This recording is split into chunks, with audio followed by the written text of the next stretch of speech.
Hi guys, I'm Nate from Good Mayhem Racing. Let me tell you what we did to the garage and what things we like and what things I wish we could have improved. So here we go.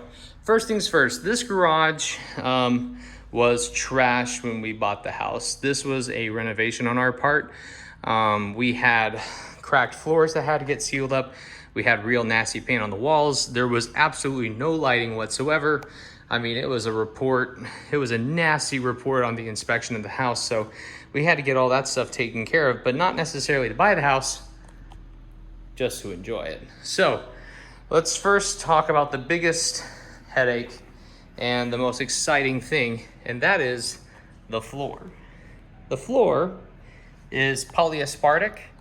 Unlike epoxy, this is a little tougher, so it doesn't peel up with higher temperatures. And it also takes fabrication and some wear and tear better than epoxy, and it doesn't chip, which is really nice. So we had Hello Garage perform the work.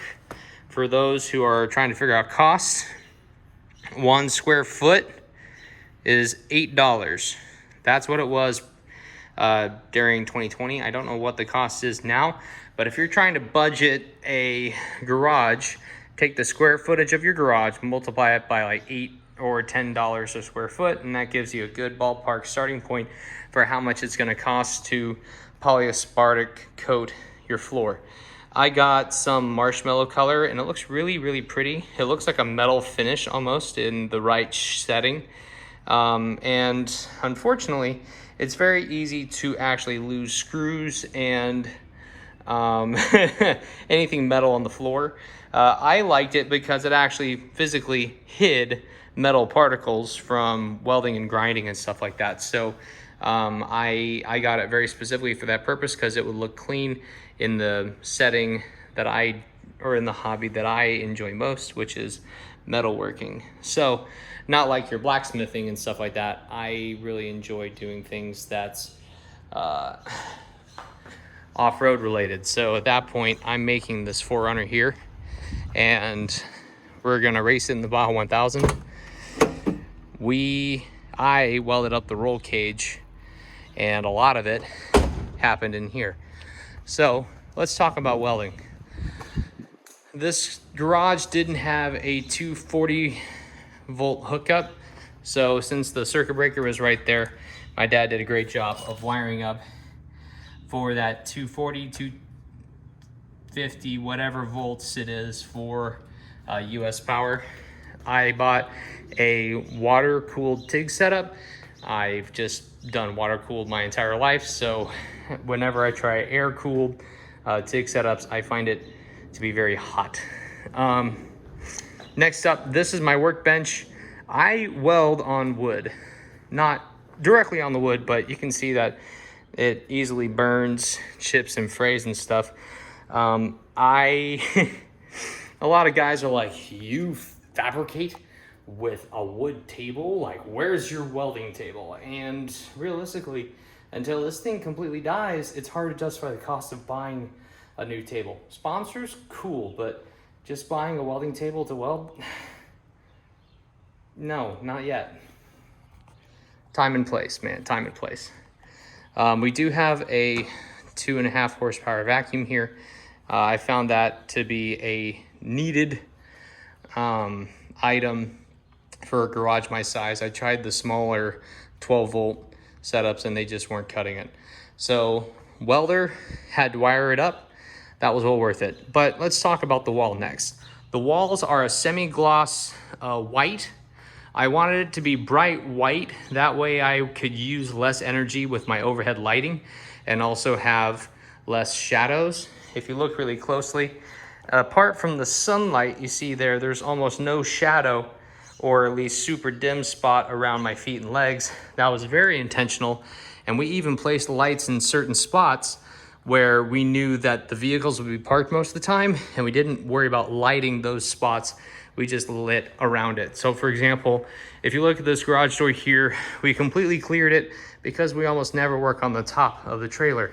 Over here, again, we cleared it, and look how many shadows there are not.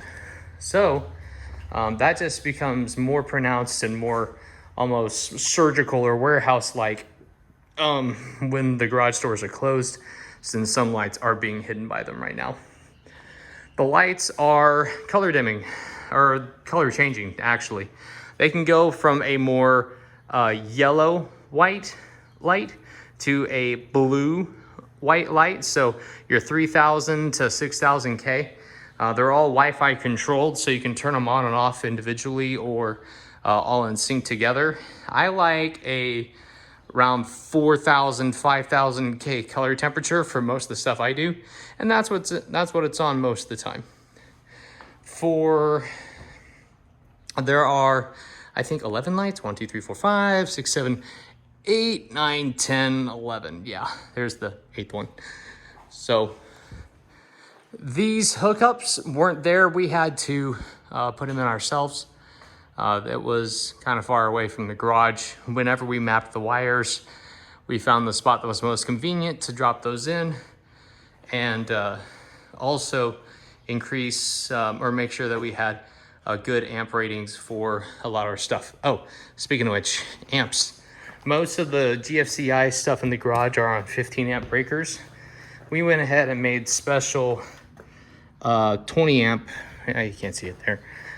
We also did a 20 amp connection down here that is just immediately hooked up to the box. There's the logo in the garage. This is the logo for our racing team, Good Mayhem Fabrication or Good Mayhem Racing. That's for Spunk, the Forerunner right there. Really excited about that.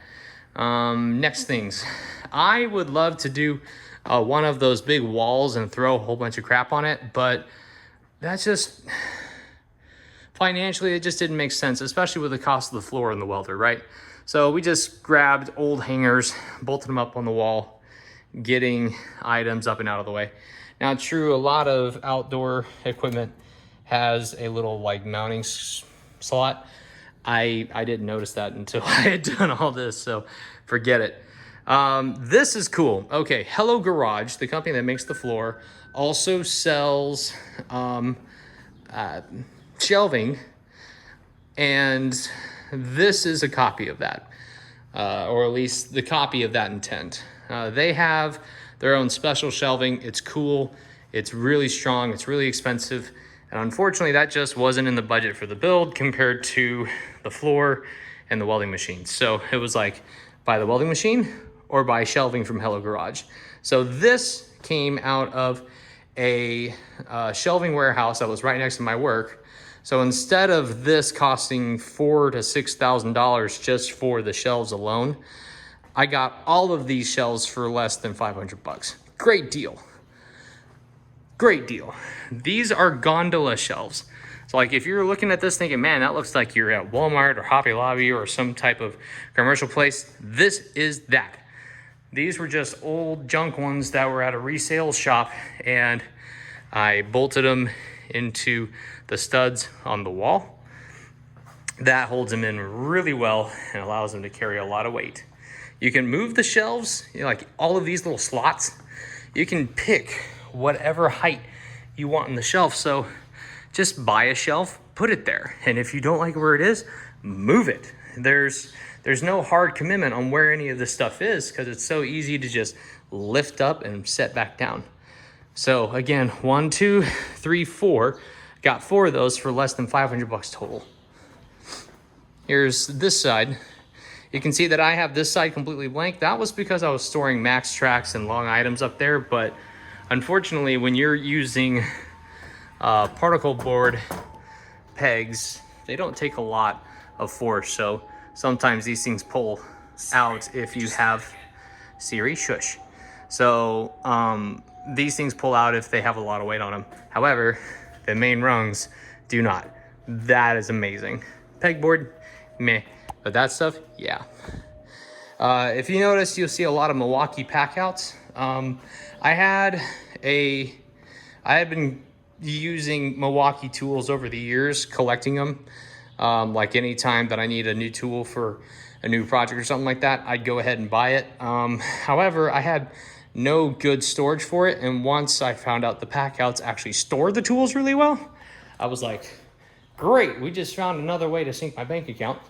And with their new wall setup that's being released, I'm excited to try that out. However, that's not going to happen for a while because budget. But yeah, that's not happening for a while. So sponsorships though, hey Milwaukee, if you want to do that here, I'm down. All right, so give me a shout. Next up on the garage renovation, we want to do some things long term. Long term, these garage doors are super low. You can see that my tent barely clears the door. We can't necessarily raise up the opening per the HOA.